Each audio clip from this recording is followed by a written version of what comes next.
Educar es un proyecto eterno. Como nos decía ayer la doctora Bilbarsín, es algo que no cualquier persona puede hacer, solo los valientes como ustedes que están aquí, que hemos abrazado el reto de educar pensando en una generación tras otra generación tras otra generación. Estamos muy emocionados de contar con la presencia de cada uno de ustedes. Conecta es un espacio para ustedes. Yo creo que el día de ayer a todos nos redireccionó, no sé cuántos de ustedes nos retó. Yo decía, no dormimos porque nos quedamos pensando de veras en todo lo que recibimos ayer. Y bueno, hoy todavía tenemos muchas cosas por aprender. Yo les quiero pedir a todos que no respondamos tan rápido, que escuchemos todo, nos lo llevemos y que lo estemos analizando luego que ya estemos en la casa. Una recomendación muy importante, sobre todo lo que dijo ayer la doctora Bilbarsín. Necesitas comprar el libro del poder de la cultura, porque solamente así vas a poder entender todo el contexto de lo que ella estaba hablando, para no decir nosotros, ay no, eso está muy exagerado, es muy militarista, etcétera, etcétera. Entonces necesitas, es una joya ese libro. Nosotros hemos puesto en práctica algunas cosas y de veras ha sido una bendición en la escuela muy grande. Así es de que yo te animo a comprarlo, está en inglés, consigan a alguien, estúdienlo juntos como maestros en su escuela. Es algo que les va a cambiar toda su perspectiva de cómo educar. Bueno, en esta mañana yo quiero compartir, le puse al título de mi conferencia, Entendidos en las letras y ciencias. Y creo que por el título ya te puedes imaginar de quién estamos hablando.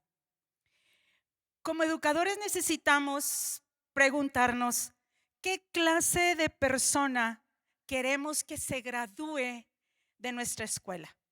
¿Qué clase de persona queremos que termine el ciclo escolar? Esto es bien importante. ¿Por qué? Porque como educadores tenemos siempre que ver hacia el futuro. ¿Cuál debe de ser el resultado de lo que estamos invirtiendo hoy? Todos los días invertimos, todos los días lo que hacemos estamos haciendo una inversión, sea buena o sea mala. En lugar de estar viendo el presente, nosotros tenemos que estar viendo hacia el futuro. Y te quiero proponer algo que a mí me capturó precisamente cuando nosotros iniciamos la escuela. Creo que han pasado los años y apenas estoy viendo el cuadro completo. No lo había, a veces, o sea, Dios te hace caminar por un camino, no lo entiendes todo, es infinito lo que te quiere enseñar a través de todos los años en que educas. Pero yo vi un niño que era un adulto en formación. Los niños no eran como siempre los habíamos visto en nuestra cultura, que aunque ahora eso ya se ha disminuido mucho, pero todavía cuando mis hijos estaban pequeños los niños eran un estorbo. Y yo quiero poner delante de nosotros, te quiero proponer un objetivo, que sea formar individuos que además de tener conocimientos sólidos, sean seres humanos buenos. Y yo sé que esta palabra bueno, como ayer nos lo explicó el pastor, me encantó cuando mencionó a José, su manera de responder, lo que lo hacía una persona buena, aunque en nuestra cultura es una connotación un poquito negativa, porque pensamos en una persona buena, en alguien débil o en alguien que es así como dejadito, como alguien a quien todo mundo va a abusar de él. Entonces preferimos no tocar mucho esa parte. Pero quiero poner delante de ti lo que es bondad. Bondad es la inclinación natural a hacer el bien. Es una benevolencia, es una generosidad, es una magnanimidad, es una predisposición a hacer el bien a la otra persona. Me encanta aquí, quizás lo que nos pueda cautivar más es la palabra magnanimidad. Una persona buena es una persona muy sólida, muy magnánima, que siempre está procurando el bien de los demás. Un ser humano bueno es un ser humano justo, es un ser humano benigno, manso, con una rectitud interna, cuyo centro de su vida no es él mismo, sino el bien de los demás. Y quiero llamar tu atención y quiero llamar nuestra atención a esto. Es un ser humano que no es el centro de su vida, sino el bien de los demás. Y dices tú, ¿se puede formar alguien así? ¿Se puede formar? Pues en la Escritura, Dios nos dio muchos ejemplos de hombres y mujeres buenos que sin duda fueron una vez formados por alguien, por sus padres, por sus tutores, por rabinos, por maestros. Pero siempre fueron formados. Un ser humano no es como nosotros pensamos o hemos creído. Este niño nace bueno y este no tan bueno. El ser humano se forma, para eso estamos haciendo nosotros este proyecto que lleva eternidad en todo lo que hacemos. Se nos ha encomendado una responsabilidad muy, muy extraordinaria. Y quiero que analicemos hoy uno de los ejemplos que generalmente siempre sale a relucir, sobre todo cuando se trata de jóvenes en la Escritura, y es Daniel y sus amigos. Y siempre lo hemos visto la historia como una historia infantil, ¿verdad? Como, wow, Daniel en el foso de los leones, los que decidieron no contaminarse. Pero yo quiero que lo veamos con toda la realidad que fue este tiempo para Daniel y sus amigos. Fue un tiempo muy, muy difícil para el pueblo de Israel. Jerusalén había sido arrasada y los israelitas fueron llevados en cautiverio a uno de los imperios más crueles de la historia, muy poderoso pero muy cruel, que era Babilonia. Estaba lleno de astrólogos, estaba lleno de hechicería, y eso los hacía ser seres mucho más crueles. Por eso el rey daba las órdenes que daba, tan fuertes, ¿no? De que los metan, los que no adoren a la estatua, que los metan a un horno de fuego. Y llevan al pueblo de Israel a Babilonia. Y entonces el rey le pide al jefe de los eunucos que le busque entre los hijos de los príncipes a muchachos, y les voy a poner en la pantalla las características que el rey pidió al jefe de los eunucos. Muchachos, 5 características. Muchachos en quienes no hubiese tacha alguna, de buen parecer. Subraye lo siguiente: enseñados en toda sabiduría. Alguien los enseñó y ellos fueron enseñables. Sabios en ciencia y de buen entendimiento. Lo que nos decía ayer el pastor, nuestro objetivo es el entendimiento de los alumnos. Pero mire, nos pudiéramos quedar ahí para desarrollar estas características, pero me quiero ir más adelante. Fíjese lo que el rey le pidió, la última cosa, que se les enseñase las letras y lenguas de los caldeos. Eso fue lo único que le pidió que las enseñases, letras y lenguas de los caldeos. No les dijo vayan y enséñenle las costumbres de Babilonia, entrénelos en los protocolos del palacio, etcétera, etcétera. Les dijo enséñelos en las letras y lenguas de los caldeos.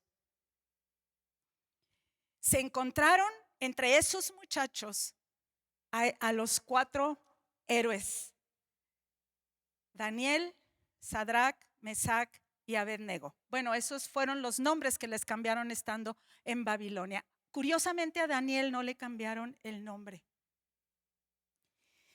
Y a ellos, ya sabemos la historia, que es donde siempre nos quedamos todos nosotros, ¿no? Ellos deciden, los apartan, los reconocen como muchachos sobresalientes con estas características, y entonces les dicen: los vamos a preparar para llevarlos delante del rey. Tienen que comer cierta comida.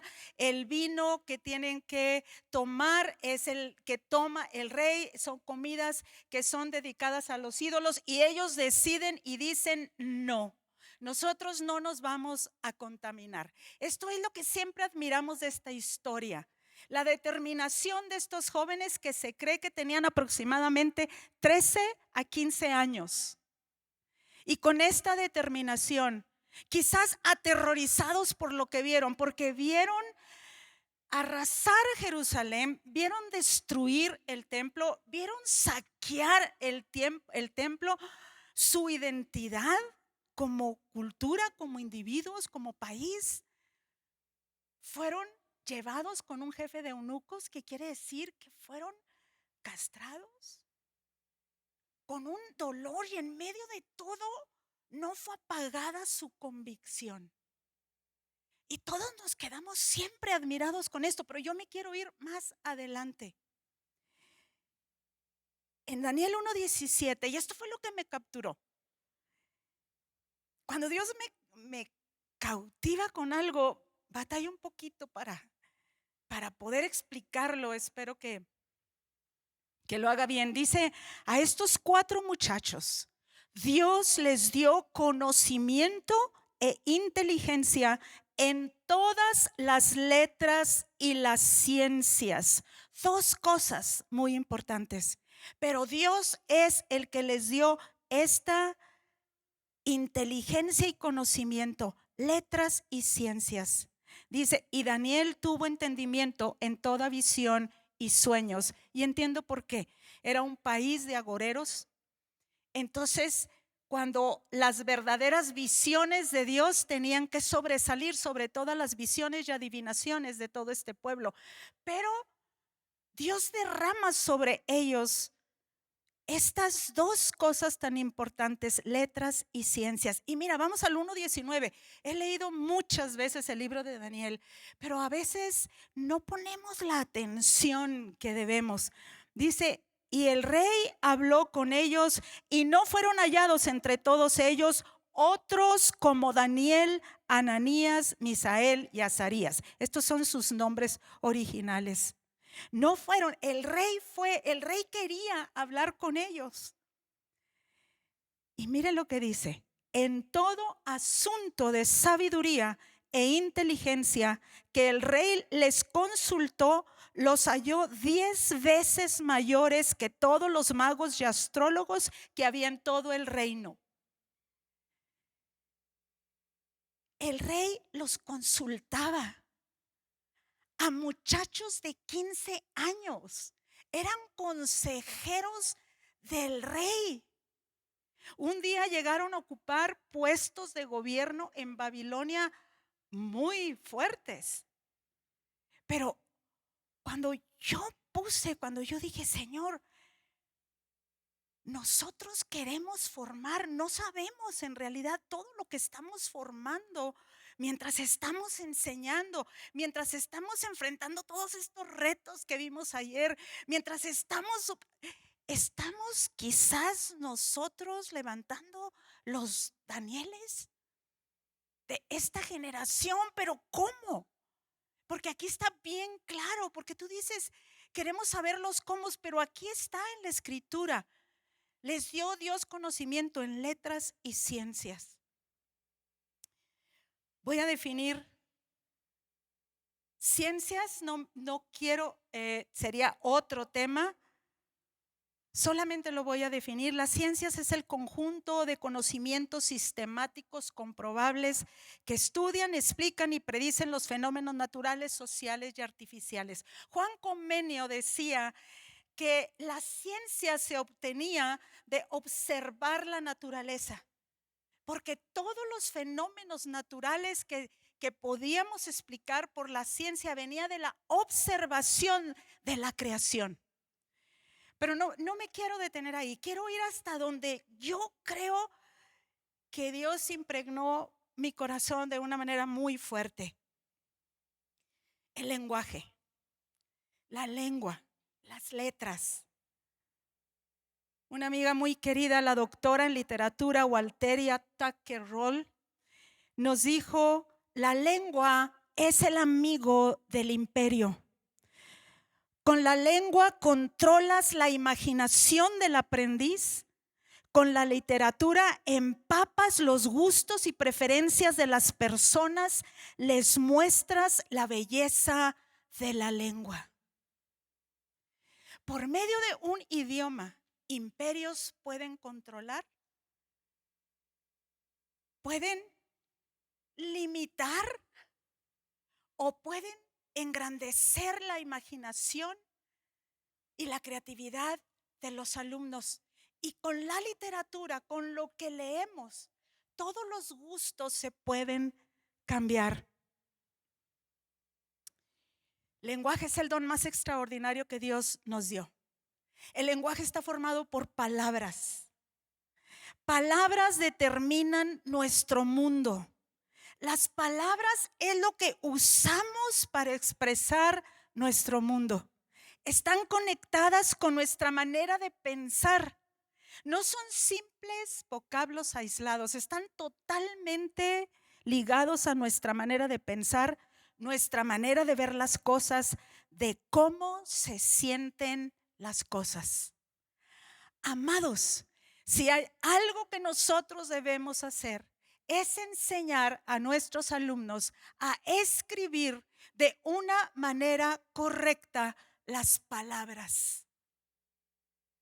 Escribirlas bien, con su ortografía, porque es la manera como el cerebro no solamente desarrolla las conexiones neuronales, sino aprende y ve. A través de palabras vemos mundos. Una palabra nos puede cambiar. Una oración nos puede cambiar para siempre. Yo recuerdo una palabra que a mí me cambió. Una de las muchas, porque ha habido muchas, creo, en el caminar que te van cambiando, que vas escuchando y dices: las cosas no son como yo las pienso, como yo las siento. Esta palabra, y fue la palabra resiliencia. Yo crecí en un hogar donde mi papá era muy apurón, muy trabajador, pero era muy resiliente. Pero al querer educar a sus hijos siempre nos ponía enfrente el peligro. Entonces siempre nos enseñó: y cuidado con esto, y cuidado con el otro, y cuidado con esto. Entonces yo toda la vida crecí interiormente, así como él, muy valiente para cosas, pero con muchos miedos. Y siempre evitando que me fuera mal. A mí no me gustaba que me vaya mal, evitando a toda costa el sufrimiento, la dificultad y todo. O sea, las palabras te marcan. Y no nomás las palabras que te dicen que eres un tonto, que eres un bueno. O sea, son las palabras que se usan en tu entorno, en tu familia, en tu casa. Cada uno de nosotros tiene estas limitantes. Yo me acuerdo cuando voy a una conferencia y está el pastor enseñando algo que yo ni siquiera, cuando dice: ¿quieres vivir una vida significativa? Y entonces menciona 3 palabras que pueden hacer de tu vida una vida significativa. Y en eso menciona resiliencia.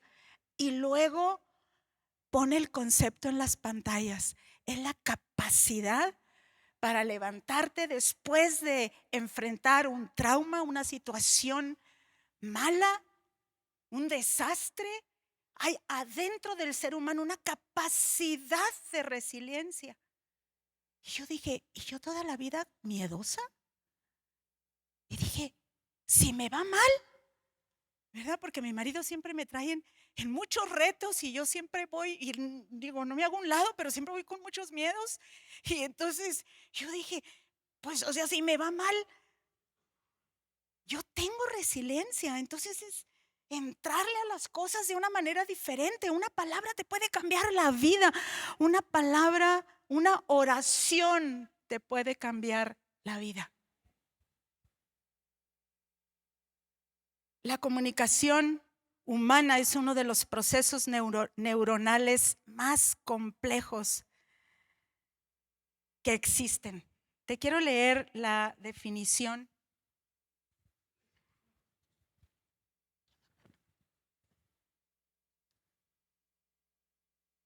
Hay otro autor que dice que como educadores deberíamos de leer un libro sobre comunicación que creo que tiene 1800 páginas para que podamos entender toda la dificultad de comunicar. Dice, comunicación involucra la cara, proceso del lenguaje, la memoria, la coordinación del habla, el mapeo imaginario, regulación emocional, evaluación de lo verdadero o falso, planeación estratégica, la activación de circuitos que gobiernan las actividades de la voluntad y del comportamiento. Todo eso sucede adentro de nosotros antes de comunicar algo. Y mucho de ese proceso de comunicación está formado con palabras. Ahora te voy a llevar a todo este caminito que me trajo Dios. Que Dios me dé la capacidad de transmitirlo. Dios se comunicó con nosotros y quedó escrito en las tablas de piedra. Estaba leyendo mi devocional, Deuteronomio 5 y 6. Para los que lo han leído, en el capítulo 5 están el recordatorio. Moisés está recordándole al pueblo de Israel los 10 mandamientos. Y leo los 10 mandamientos. Y luego la recomendación en Deuteronomio 6 y 7. Dice, y estas palabras que yo te mando hoy estarán sobre tu corazón y las repetirás a tus hijos y hablarás de ellas estando en tu casa y andando en el camino y al acostarte y cuando te levantes. Estas palabras nunca se apartarán de tu boca y las atarás como una señal en tu mano y estarán como frontales entre tus ojos y las escribirás en los postes de tu casa y en tus puertas. Y me quedo delante de este versículo. Número 1, aquí dice estarán como frontales entre tus ojos, lo que los neurocientíficos ahorita dicen, la corteza prefrontal, que es ahorita lo que más vale, es donde tomamos decisiones, es cuando se madura, está toda tu atención, que ahorita la atención es el valor más grande, ni el oro, ni las armas, ni nada es más valioso en este momento que la atención. Todo el mundo está peleando por tu atención, pero Dios dijo, hey, que tu atención esté en mis palabras. Pero lo que me quedé petrificada fue, y las escribirás en los postes de tu casa y en tus puertas. Estaba dándole una orden. Esto sucedió 3500 años. Hace 3500 años. Cuando en todo el mundo conocido, Babilonia, Egipto, tenían un sistema de escritura muy complicado. Los jeroglíficos. Era tan complejo que solamente la casta sacerdotal podía escribir. Y aquí tenemos un pueblo que se está formando, porque fue cuando salió de Egipto que, digamos, fue que se estableció ya la nación de Israel. Está Dios dándoles una orden, que todos escriban. Todos sabían escribir. No sé dónde está mi marido. No está. huyó. Me quedé así y le dije, lo hablo con mi marido todo lo que encuentro, ¿verdad? Digo, no vaya a estar yo así medio chifladita y le digo, dime, Enrique, explícame esto. Estaban todos escribiendo, todo el pueblo de Israel, y se pone a buscar historia, es amante de la historia, se pone a escribir. Y en uno de los escritos dice que el alfabeto fonético, ya no el jeroglífico, se cree que nace en un tiempo de esclavos de las minas de Egipto. Ellos diseñaron, o Dios, ahorita vemos, Dios les enseñó un sistema de escritura sencillo, fonético, donde todos podían escribir. Por eso fue la orden de que escribieran. Quería que lo explicara porque me lo explicó, se sentó y me dio toda una cátedra, ¿verdad? Es impresionante. Y todavía me está diciendo, parece que hay como vestigios con los antropólogos de que esta escritura se venía desarrollando desde el tiempo de Abraham. Pero ahora déjame te digo, está todo el pueblo de Israel y sube Moisés al monte y Dios escribe los 10 mandamientos. Y yo me quedé, dije, con una escritura que todos pudieron entender. O sea, el pueblo de Israel entendía los mandamientos, no como lo aprendimos nosotros. Nosotros lo aprendimos como una ley, como un legalismo, pero era una belleza. El rey David decía, ¿cómo me deleito en tus mandamientos? Tus mandamientos son mi deleite. Eso era lo que tenía Daniel. Dios, en lugar de darle imágenes a su pueblo, les dio una palabra. Les dio palabras. Por eso Jesús es el verbo. ¿No dijo Jesús, las palabras que yo les he hablado son espíritu y son vida? ¿No dijo, cerca de ti está la palabra en tu boca y en tu corazón?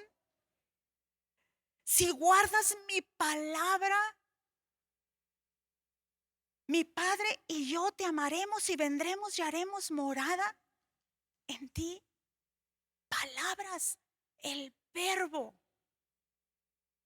¿Cómo enseñamos de tal manera que estás recibiendo esta palabra y estamos nosotros siendo transformados en personas justas y buenas, no llenas de impulsos, no llenas de inseguridades, no llenas de avaricia, no llenas de oportunismo, no llenas de todo lo que está metido adentro de lo que llaman los literarios nuestra narrativa interior? Porque eso hacen las palabras. Todos somos hechos de palabras. Cuando te encuentras con Jesús, con la palabra, tu palabra se tiene que hacer a un lado. El Espíritu Santo viene y la tiene que desarraigar de ti para que quede en el centro su palabra. Y esto no nos hace religiosos, mis amados. Dice la Escritura que en Jesús están escondidos todos los tesoros del conocimiento y de la sabiduría. Y yo siempre me peleo con ese pasaje. Me peleo porque digo, ¿cómo encuentro en Jesús todos los tesoros del conocimiento y de la sabiduría? Pero eso dice en el verbo. Nosotros, esas palabras, más que palabras, esa narrativa que te marcó cuando eras niño, cuando éramos niños, el lenguaje que nos arrancaron, mis amados, porque el lenguaje nos lo enseñan todo torcido. El lenguaje es una sola cosa desde que naces hasta que empiezas a hacer los trazos, a comunicarte, a hablarlo, en su culminación hasta escribirlo.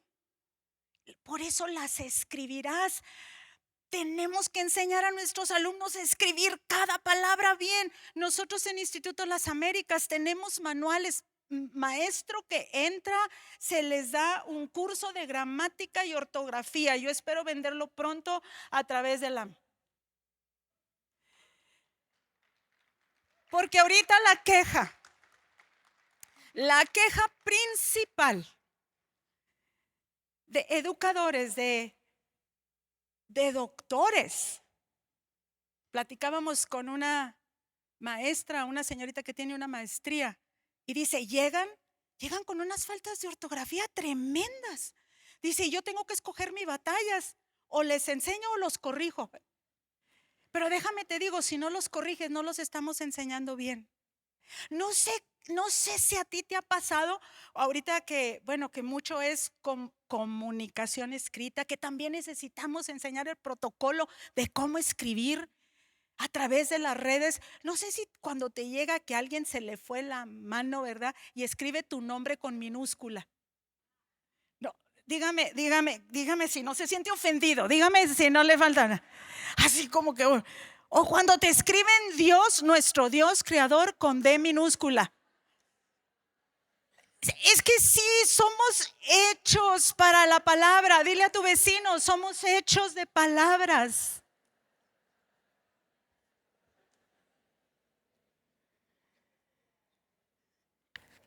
Bueno, aquí te va.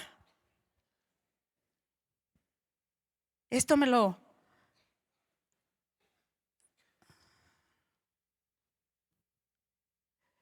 Aquí. Esto lo escribió el historiador Flavio. La edad se me fue el segundo nombre. Josefo. Gracias, el pastor me puso esto ahí. Dice, el resultado, está hablando del pueblo judío, el resultado de educar a todos en nuestras leyes desde el primer uso de su inteligencia es que estas leyes han quedado grabadas en nuestro corazón. Y dice, si le preguntas a cualquier individuo de nuestra nación acerca de nuestras leyes, las repetirá con la misma facilidad que su propio nombre. Eso hace el pueblo de Israel. Te van a decir las mismas leyes, la ley de Dios, la ley que amaron. Y te invito a leer los 10 mandamientos. Me puse a leer los 10 mandamientos. Los 5 primeros mandamientos. En cada uno de ellos Dios pone su nombre porque se trataba de Él. Están preciosísimos. Y me puse a escribirlos. El quinto, que es la relación entre Dios y los demás deberes que tenemos hacia los demás. No matarás, no hurtarás, no codiciarás, no levantarás falso. Imagínate nosotros viendo estas leyes cuando ahorita estamos llenos de envidia a causa de las redes sociales, y esto lo están diciendo las principales universidades del mundo, porque a través de las redes sociales todo te da envidia, todo codicias, todo quieres. Pero si está este mandamiento delante de ti y empezamos a ser libres y empezamos a tener esa ley adentro de nuestro corazón. Me encanta lo que nuestra amiga Walteria dice: como educadores siempre debemos considerar los conceptos fundamentales que producen el lenguaje de nuestros alumnos. El lenguaje que traen, ese es el que vamos a cambiar. El paisaje interior de nuestros alumnos, o la narrativa, como la llaman los literarios, se embellece con contacto creativo, con oportunidades de solucionar problemas reales, con momentos de disfrutar y contemplar las maravillas del mundo que los rodea. Podemos cambiar la narrativa. nuestra propia narrativa, la narrativa de nuestros alumnos. Quiero contar rápidamente para terminar 2 testimonios. Vemos muchísimos en Instituto Las Américas, pero si pasa rápido a Uriel, muy rapidito, tenemos un minuto. Y César ve pasando de una vez. Yo quiero que vea cómo palabras transforman. Buenos días a todos. Tuvimos un estudiante en nuestra escuela con síndrome de Asperger y era un estudiante que le costaba mucho trabajo socializar. Y él estuvo con nosotros desde preescolar y la mamá siempre nos dijo que algo valoraba mucho Instituto Las Américas era la atención que le prestaban los maestros a su hijo y por eso lo cambió a ese lugar. Cuando llega a bachillerato, nosotros no estábamos tan familiarizados con el síndrome de Asperger, pero nunca fue una limitante. Siempre vimos lo que Dios decía acerca de él y cada maestro trabajamos con él pensando bajo ese mismo pensamiento. Y ahorita ese estudiante ya está en su ingeniería en sistemas computacionales Pero quiero que me y aprendió a compartir. ¿Cómo escribe? Oh, sí. Yo fui su profesor de literatura y cuando empecé a trabajar con él tenía una habilidad impresionante de escribir y eso fue el resultado de todo lo que sus maestros trabajaron desde primaria hasta bachillerato y en una ocasión desarrolló hasta un propio lenguaje que fue parte del proyecto de literatura y lo hizo increíble. Gracias. ¿Sabe que cuando yo vi a ese niño, iba yo caminando por el patio de la escuela y de veras me asusté, estaban todos sus compañeritos y él estaba hablando solo y él estaba caminando y yo le hablé al director, le dije, oiga director, explíqueme, le dije, ¿cómo le hacen los maestros? O sea, pues este niño probablemente retrasa todo el avance de los demás niños. Dice, no, pastora, hemos aprendido a trabajar con él, sus compañeros han aprendido a trabajar con él, le han enseñado lenguaje. Es un escritor impresionante. Y este es otro caso. Me encanta. César es maestro de 2º año de primaria. Sí, estaba dando una clase y un niño se levantó sin permiso. Y entonces le dije que por favor volviera a su lugar. Y volvió un poco molesto. Entonces otro compañero me dice, profe, ha dicho una majadería contra usted. Entonces hay 3 principios que nos han enseñado los pastores y solo tuve que aplicarlos. El primero es, si hay una situación así en clase, se detiene todo para resolverlo. Y le pregunté, ¿es cierto lo que dice su compañero o está mintiendo? Y él lo reconoció. El segundo principio es que no ofendemos a la persona que ha hecho algo malo. Como era contra mí, dije, muy bien, ahora lo solucionamos. Y la clase continuó como si nada.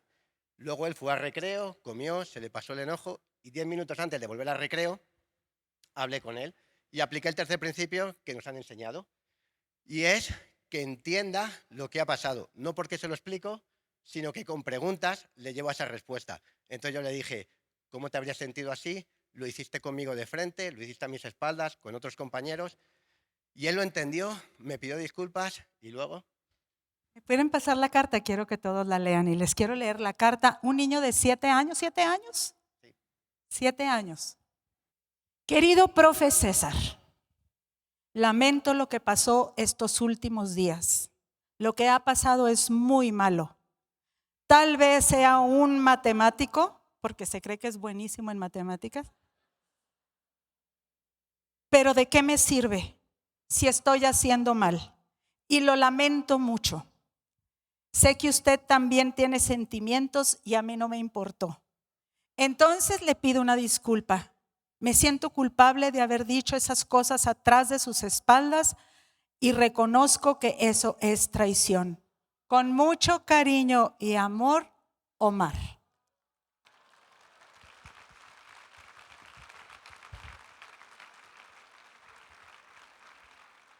Sí podemos formar hombres buenos.